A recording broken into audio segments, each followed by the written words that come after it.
ఏర్పాటు చేయండి అన్నారు. అన్ని ఏర్పాటు చేశారు. వచ్చి అంటున్నారు, అమ్మగారు అన్ని రెడీ చేసేసామండి, మనం వెళ్ళిపోవటమే అన్నారు. రే బంగారం ఎంత ఏర్పాటు చేశారా? మంత్రులు అంటున్నారు, అమ్మా 240 మరుగుల బంగారం ఏర్పాటు చేస్తామన్నా. ఎంత బంగారం అమ్మా? 240 మరుగుల బంగారం రాజుగారి దగ్గరికి ఎట్టుకెళ్ళడానికి రాణి గారు సిద్ధం చేశారు. అంటే 240 మరుగుల బంగారం పట్టుకెళ్ళాలా రాజుగారి దగ్గరికి? 240 మరుగుల బంగారం అంటే ఎంత ఉంటుంది? జేబులో పెట్టుకునేటంత ఉంటుందా? ప్రియులారా సంచిలో పెట్టుకునేటంత ఉంటుందా? లేకపోతే ఏదైనా భుజానికి తగిలించుకునే బ్యాగులో పెట్టుకునేటంత ఉంటుందా? నాన్నగారు చూస్తున్నారు, బాబా బంగారం ఎంత పట్టుకెళ్తారు? జేబులో పెట్టుకునేటంత ఉంటుంది, సంచిలోకి పట్టుకెళ్తారు ఏంటి అన్నట్టుగా చూస్తున్నారు. ప్రియులారా వినండి, శామదేశపు రాణి ఎంత బంగారం పట్టుకెళ్ళిందమ్మా? చెప్పాలి 240 మనుగుల బంగారం పట్టుకెళ్ళింది. అంటే ఎంత బంగారం అంటారు? ఊరికే నేను ఒక మాట మీకు జ్ఞాపకం చేస్తున్నాను. కాలాలను బట్టి లెక్కలు మారుతూ ఉంటాయి. మన చిన్నప్పుడు లెక్కలు ఎలా ఉండేవి అంటే ఒక రకంగా ఉండేవి, ఇప్పుడు ఒక రకంగా ఉంటూ ఉన్నాయి. ఈ నాన్నగారిని అడిగితే వాళ్ళు చిన్నప్పుడు మరో లెక్కలు ఉంటూ ఉండేవి. కానీ నాకు తెలిసినటువంటి కొన్ని లెక్కలు నేను జ్ఞాపకం చేస్తాను. రూపాయికి ఎన్ని పైసలు అని అడిగితే, ఎవడి పాస్టర్ గారు తెలియని విషయమే ఉంది అన్నట్టుగా మీరు చూడవచ్చు. కానీ ఇప్పుడు నేను జ్ఞాపకం చేస్తూ ఉన్నాను, 1 రూపాయికి ఎన్ని పైసలు అని అడిగితే మీరు చెప్పేస్తారు. ఎన్ని పైసలమ్మా? 1000 పైసలా? అయ్య బాబోయ్, రూపాయి తెలియదే ఏంటి? రూపాయికి 100 పైసలు, అంతే కదండి?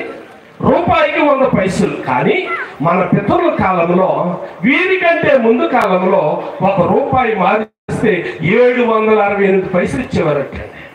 ఎన్ని పైసలు? 768 పైసలు. బహుశా మీకు తాతగారి టైం కావచ్చు. 768 పైసలు ఇచ్చేవారంట 1 రూపాయి మారిస్తే. ఈ నాన్నగారు టైం వచ్చినప్పుడు ఏమొచ్చిందో తెలుసా? అద్రాలు వచ్చినాయి, బేడలు వచ్చినాయి, ఖాళీలు వచ్చినాయి. అంతేనండి నాన్నగారు. ప్రియులారా, ఆ తర్వాత దమ్మిడీలు వచ్చినాయి. అప్పుడప్పుడు పెద్దోళ్ళు అంటుంటారు, ఆడ దమ్మిడికి మారడాడు. దమ్మిడికి మారడం అంటే అర్థం ఏంటి? ప్రియులారా, దమ్మిడి అనేది 1 పైసా. అంత మాత్రమే కాదు, అప్పుకెళ్తే అమ్మా 10 రూపాయలు అప్పెత్తామంట, ఈడుస్తుంటే యాగానాలు లేదమ్మా. అంటే యాగానాలు, దమ్మిడీలు ఇలాగ ప్రియులారా ఉంటూ ఉండే. అలాగే బరువును కొలవడానికి కేజీలు కాదు అప్పట్లో. బరువును కొలవడానికి కేజీలు కాదు. అప్పట్లో ఏబిలాలు ఉండేవి. 1/4 కేజీ, 1/2 కేజీ, కేజీ అని ఎలాగంటున్నాము. అప్పట్లో ఏబిలాలు ఉండేవి. ఏబిలం అంటే 350 గ్రాములు.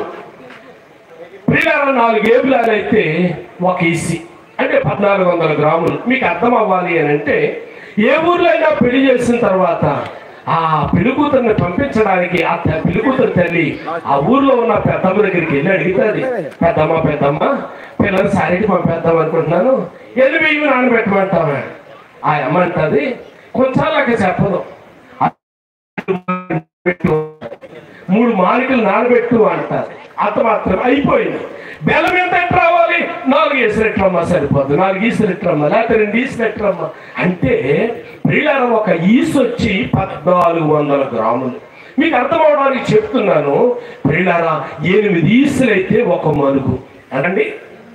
8 ఈసులు అయితే 1 మనుగు. అంటే ఇప్పుడు 1 మనుగు ఎన్ని కేజీలు? 11 కేజీలు పై మాట. ఇప్పుడు ఎన్ని కేజీలు ఎట్టుకెళ్ళింది? 240 మనుగులు బంగారం పట్టుకెళ్ళింది. దేవుని స్తోత్రం. 240 మనుగులు బంగారం అని అంటే మన భాషలో ప్రియులారా 2600 కేజీలు బంగారం అండి. 2600 కేజీలు బంగారం ఎలా గట్టుకెళ్తారు? మన ఆటోకి వచ్చి ప్రియులారా, 3 చక్రాల ఆటోకి వచ్చి 1000 కేజీలు ఆటోకి వేస్తారు. అంటే ఎన్ని ఆటోలు కావాలన్నమాట? ఇప్పుడు 3 ఆటోలు బంగారం పట్టుకెళ్ళడానికి కావాలి. అంటే బంగారం దేనికి గుర్తు అని అంటే ఘనతకు గుర్తు. దేవునికి స్తోత్రం, హల్లెలూయా. ఇప్పుడు బంగారం ఎందుకు పట్టుకెళ్ళింది అని కనుక ఆలోచన చేసినట్లయితే ఈ జ్ఞానులను మనం పిలిచి, అయ్యా బంగారం ఎందుకు పట్టుకెళ్ళారు అని అడిగితే, అయ్యా పుట్టినటువంటి వాడు ఏమనుకుంటూ ఉన్నారు?